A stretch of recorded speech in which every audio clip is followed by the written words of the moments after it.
कह बंधु कौन एने गणुच कौन मन दुख अच्छी ना कौन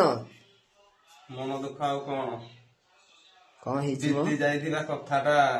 बहुत आघात लगी देह को ना। अच्छा माने मूलिया काम आम करुचे आमको भी लोक बाबू माने सब औकात पचार दौते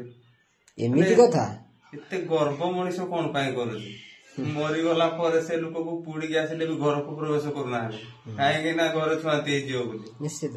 बचीला अवस्था ताने ये जो गर्व कारण देखो कौन धरिकी ऊपर को जीवे ना कौन से बुझिया तो कथा ना छाड़ भाई माने आम मूलिया बोली भी यहीटा भी आमको पसंद करना कि कौन ना एत अहंकार एत गर्व कौन पाए तो औकात केते माने आम जब पचार से आमको जाबडा थी था आम मूलिया लोक बोली भाई आमको जाबडा तो थुईला ना मथापाती रहा पड़गला टे एमिति जिनस केबे हबार नुह कहीं जनक कर्म को लेकिन नुह निज कौन निज इज्जत निज पे बड़ होता है तो एमिति केबे भी काहाकू एमिति कहवा कथा नुह कौन करिया